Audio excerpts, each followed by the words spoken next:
प्रकरण दूसरा, आकाश में निराधार स्थिति। योगियों को अनेक प्रकार की अद्भुत अद्भुत सिद्धियां प्राप्त हो जाती है। योग शास्त्र में लिखा है कि वे आकाश में यथेच्छ गमन कर सकते हैं, जल में स्थल की तरह दौड़ सकते हैं, परकाय प्रवेश कर सकते हैं, अंतर्ध्यान हो सकते हैं और दूर देश या भविष्य की बात हस्तामल कवत देख सकते हैं। पर इस समय इस देश में इस तरह के सर्वसिद्ध योगी दुर्लभ है। यदि कहीं होगे तो शायद हिमालय के निर्जन स्थानों में योग मग्न रहते होंगे। अमेरिका से निकलने वाली एक अंग्रेजी मासिक पुस्तक को एक दिन हमने खोला तो उसके भीतर छपे हुए कागजों का एक खासा पुलिंदा मिला। उसमें कई तरह के नियम पत्र, नमूने और तस्वीरें इत्यादि थी। उनको अमेरिका की एक आध्यात्मिक सभा ने छपाया और प्रकाशित किया। बहुत करके यह सभा कोई कल्पित सभा है। इन कागजों में लिखा था कि हिंदुस्तान की सारी योग विद्या अमेरिका पहुंच गई है और अमेरिका की पूर्वोक्त सभा के चंद योगी इस विद्या को बहुत थोड़ी फीस लेकर सिखलाने को राजी है। यहाँ तक कि कितने ही आदमियों को उन्होंने पूरा योगी बना भी दिया है। यह योग शिक्षा डाक के जरिए वे लोग देते हैं, परंतु कई डॉलर फीस पहले ही भेजनी पड़ती है। $1 कोई 3 रुपये का होता है। इन कागजों में एक साहब और एक बंगाली बाबू का नाम था और लिखा था कि ये लोग अश्रुतपूर्व योगी हैं। इनमें इस देश की विद्या की, इस देश के पंडितों की, इस देश के योगियों की बेहद व बेहिसाब तारीफ थी। उससे जान पड़ता था जैसे यहाँ गली गली योगी मारे मारे फिरते हो। हमने इस सभा को एक पत्र लिखा। हमने कहा कि आपके अद्भुत योगी बंगाली बाबू का यहाँ कोई नाम भी नहीं जानता और योग सिद्ध पुरुष यहाँ उतने ही दुर्लभ है जितना कि पारस पत्थर या संजीवनी बूटी या देवलोक का अमृत। अतएव आपकी सभा वालों को यह योग विद्या कहाँ से और किस तरह प्राप्त हुई? खैर, हम भी आपसे योग सीखना चाहते हैं और फीस भी देना चाहते हैं, परंतु डॉलर दान के पहले हम आपसे योग विषयक एक बात पूछना चाहते हैं। यदि आप हमारे प्रश्न का ठीक ठीक उत्तर भेजकर हमारा समाधान कर देंगे तो हम आपकी सभा में जरूर योग सीखेंगे। अमेरिका दूर है। इससे कोई 1.5 महीने में उत्तर आया। योगी बाबू इत्यादि के विषय में हमने जो कुछ लिखा था उत्तर में उसका बिल्कुल ही जिक्र हमें ढूंढे न मिला। हमारे प्रश्न का समाधान भी न मिला। मिला क्या? उत्तर के साथ कागजों का एक और पैकेट। उनमें कहीं प्रशंसा पत्र, कहीं योगासन के चित्र, कहीं कुछ कहीं कुछ। पत्र में सिर्फ यह लिखा था कि डॉलर भेजिए तब आपके प्रश्न का उत्तर दिया जाएगा और तभी योग का सबक भी शुरू किया जाएगा।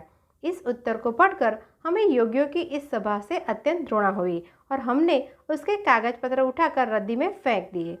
सो अब हिंदुस्तान की योग विद्या यहाँ से भागकर यूरोप और अमेरिका जा पहुँची है और वहाँ उसने पूर्वोक्त प्रकार की सभा संस्थाओं का आश्रय लिया है।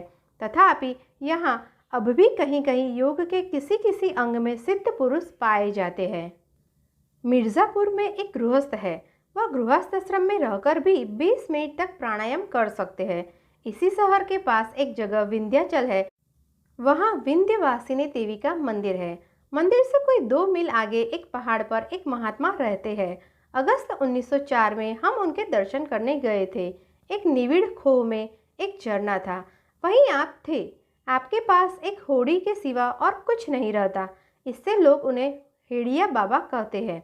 आप संस्कृत के अच्छे विद्वान हैं और प्रायः संस्कृत ही बोलते हैं। हमने खुद तो नहीं देखा पर सुनते हैं योग के कई अंग इनको सिद्ध है। अभी कुछ दिन हुए कानपुर में एक योगी आए थे। वह 3 दिन तक समाधि लगा सकते थे। पुराने जमाने की बात हम नहीं कहते। रामकृष्ण परमहंस आदि योग सिद्ध महात्मा इस जमाने में भी यहाँ हुए हैं। सुनते हैं स्वामी दयानंद सरस्वती और स्वामी विवेकानंद को भी योग में दखल था। कई वर्ष हुए पंजाब के किसी नवयुवक को अद्भुत सिद्धियों का वृत्तांत भी हमने अखबारों में पढ़ा था। इससे जान पड़ता है कि योग के सब अंगों में सिद्धि प्राप्त करने वाले पुरुष यद्यपि इस समय दुर्लभ है, तथापि इसके कुछ अंगों में जिन्हें सिद्धि हुई है ऐसे लोग अब भी यहाँ पर कहीं कहीं देखे जाते हैं। आकाश में निराधार स्थिर रहना और यथेच्छ विहार करना असंभव सा है, पर यदि योग शास्त्र में लिखी हुई बातें सच है और उनके सच होने में संदेह भी नहीं है तो ऐसा होना सर्वथा संभव है। सुनते हैं शंकराचार्य यथेच्छ व्योम विहार करते थे। शंकर दिग्विजय नाम का एक ग्रंथ है, उसमें शंकराचार्य का जीवन चरित्र है। उसमें एक जगह लिखा है, ततः प्रस्थेत भगवान प्रयाग अतम मंडनम पंडितम आशु जेतुम गच्छन खसृत्या पुरमालुलोके माहिपमति मंडन मंडिताम सह। अर्थात मंडन पंडित को जीतने के लिए भगवान शंकराचार्य ने प्रयाग से प्रस्थान किया और आकाश मार्ग से गमन करके मंडन मंडित माहिष्मती नगरी को देखा। अतएव कोई नहीं कह सकता कि यह बात असंभव अतएव गलत है। आकाश विहार करना तो बहुत कठिन है, पर आकाश में निराधार ठहरने का एक आद्य दृष्टांत हमने भी सुना है। हमें स्मरण होता है, हमने कहीं पढ़ा है कि कोई गुजरात देश के महात्मा जमीन से कुछ दूर ऊपर उठ जाते हैं और थोड़ी देर तक निराधार वैसे ही ठहरे रहते हैं। पर इस प्रकार की सिद्धियों को दिखलाकर तमाशा करना अनुचित है। योग साधना तमाशों के लिए नहीं की जाती, इससे हानि होती है और प्राप्त से अधिक सिद्धि पाने में बाधा आती है। हरिदास इत्यादि योगियों ने अपनी योग सिद्धियों के जो दृष्टांत दिखलाए हैं वे तमाशे के लिए नहीं, केवल योग में लोगों को विश्वास जमाने के लिए।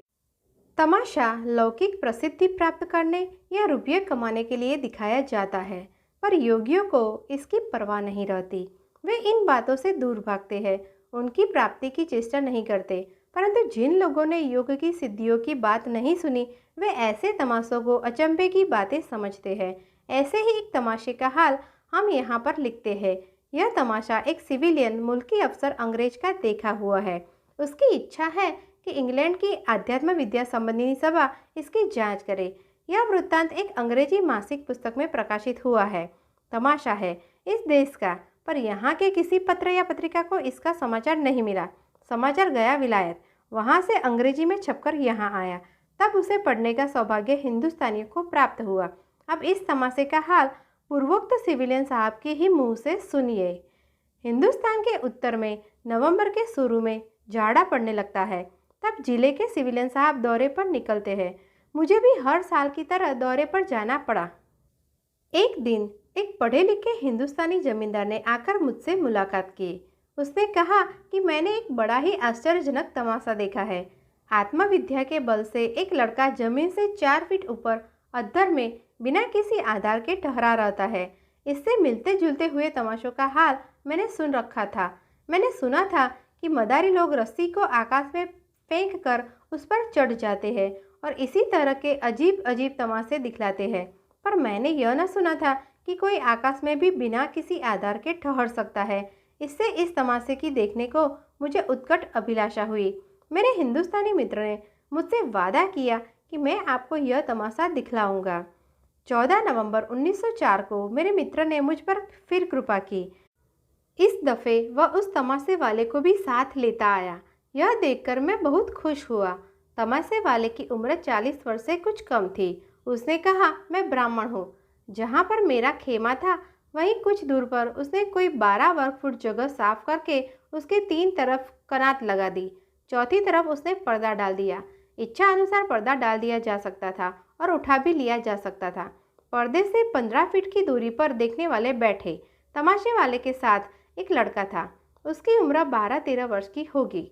जिस विद्या को अंग्रेजी में मैस्मरिज्म कहते हैं, उसका ठीक ठीक अनुवाद हिंदी में हम नहीं कर सकते, पर इस विद्या के नाम से सरस्वती के प्रायः सभी पाठक परिचित होंगे। इसके अनुसार जिस व्यक्ति पर असर डाला जाता है वह असर डालने वाले के वश में हो जाता है। इसे आत्मविद्या, अध्यात्म विद्या, वशीकरण विद्या आदि कह सकते हैं। इसी विद्या के नियमों के अनुसार तमाशे वाले ने उस लड़के पर असर डालना शुरू किया। तमाशे वाले को इससे आगे हम प्रयोक्ता के नाम से उल्लेख करेंगे। कुछ देर तक प्रयोक्ता ने लड़के पर पाश डाले। इतने में वह निश्चेष्ट हो गया। तब प्रयोक्ता ने उसे एक संदूक पर चित्त लिटा दिया। संदूक को उसने पहले ही से कनात के घेरे के भीतर रख लिया था। फिर उसे उसने एक कपड़े से ढक दिया और पर्दे को नीचे गिरा दिया।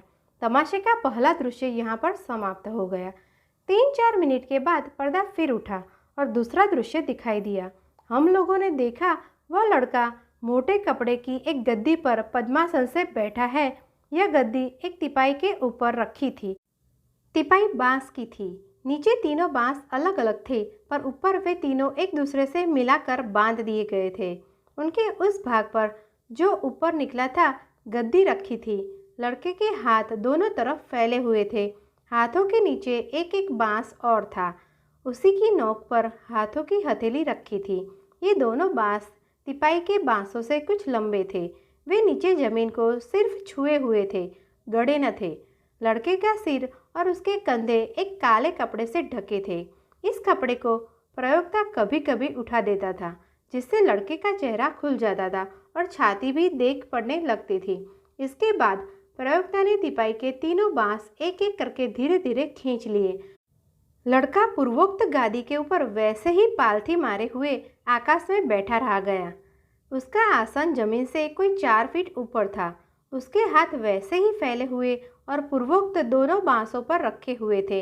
इन 2 बांसों की ऊंचाई कोई 6 फीट होगी। हम लोग निर्निमेष दृष्टि से लड़के की तरफ देख रहे थे कि प्रयोक्ता फकीर ने उन 2 बांसों में से भी एक को खींच लिया और लड़के के एक हाथ को समेटकर छाती पर रख दिया।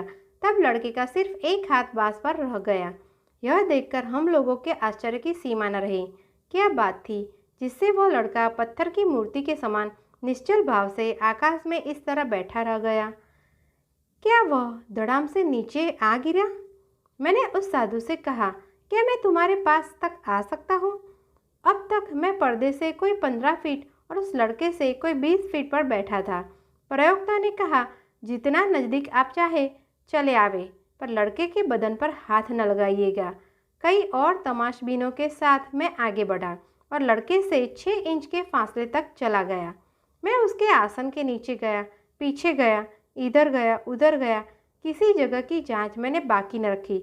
यहाँ तक कि मैंने अपनी छड़ी को सब तरफ फेर कर देखा कि कहीं कोई तार या कोई आधार तो नहीं है जिसके बल से यह लड़का आकाश में ठहरा हुआ है। पर मुझे कोई चीज़ न मिली।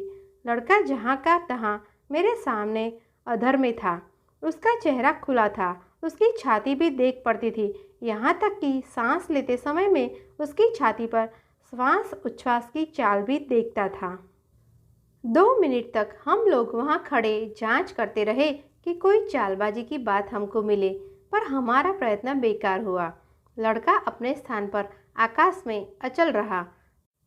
तब हम लोग अपनी जगह पर लौट आए और बैठ गए, पर उस साधु ने हमें अपनी जगह पर जाने के लिए नहीं कहा और न उसने यही कहा कि हम लड़के के पास से हट जाए, जिसमें वह तमाशे का अंतिम दृश्य भी दिखला सके।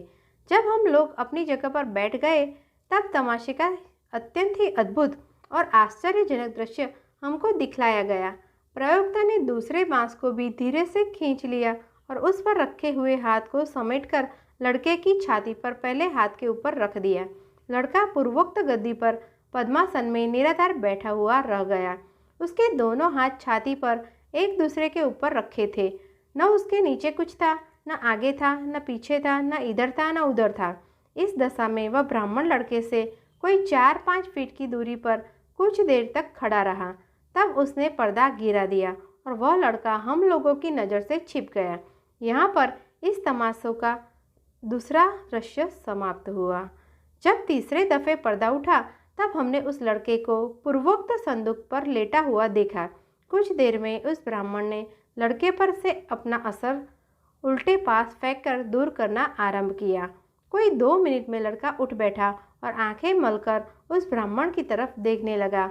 इस तमाशे में आदि से अंत तक कोई 20 या 25 मिनट लगे होंगे। मैंने ब्राह्मण से पूछा, क्या तुम किसी और आदमी को भी इस तरह अपने वश में कर सकते हो? उसने कहा, यदि कोई बड़ी उम्र का आदमी इस बात की कोशिश करे कि मैं उसे अपने वश में न कर सकूं, अर्थात उस पर अपना असर न डाल सकूं, तो उस पर मेरा वश न चलेगा। पर 12 वर्ष या उससे कम उम्र के किसी भी लड़के को मैं अपने वश में कर सकता हूँ, अर्थात उसे मैं मेस्मराइज कर सकता हूँ। मैंने चाहा कि मैं उसकी आत्मविद्या की परीक्षा लूँ। मैंने दर्शकों की भीड़ में सब लोगों की तरफ देखना शुरू किया। मुझे एक लड़का देख पड़ा। वह पास ही के एक गांव से आया था। वह उस फकीर की करामत की जांच अपने ऊपर कराने के राजी हुआ। मैंने उसे कहा, वह आदमी तुमको सुला देने की कोशिश करेगा। यदि तुम नींद न आने दोगे, बराबर जागते रहोगे, तो मैं तुमको 1 रुपया दूंगा। ब्राह्मण ने उस लड़के को अपने सामने बिठाया और उसके चेहरे की तरफ निर्निमेष दृष्टि से देखते हुए उसने पास देना शुरू किया। 2 मिनट भी न हुए होंगे कि लड़का गहरी नींद में हो गया। मैं उन आदमियों में से हूँ जो भूत प्रेत, योग, आत्मविद्या और अंतर्ज्ञान आदि में विश्वास नहीं करते। इससे इस बात का पता न लगा सकने के कारण मुझे बड़ा अफसोस हुआ, नहीं क्रोध आया कि किसी प्रकार वह लड़का निराधार अधर में बैठा रहा। अतएव मैंने उस ब्राह्मण से कहा कि क्या आप सदर में आकर अपना कर्तव्य दिखा सकते हैं। इस बात पर वह राजी हो गया। इसके लिए 21 नवंबर 1904 का दिन नियत हुआ। मैं सदर को वापस आया।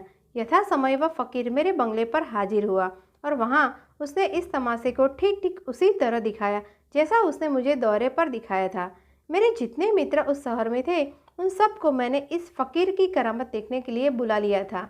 मैं समझता था कि मेरे मित्रों में शायद कोई मुझसे अधिक चतुर हो और वह इस साधु की चालाकी का पता लगा सके। मेरे बुलाने से कोई 25 आदमी आए। सबने इस बात की यथाशक्ति कोशिश की कि वे इस ब्राह्मण की करामत का कारण ढूंढ निकालें, पर उभहत मनोरथ हुए।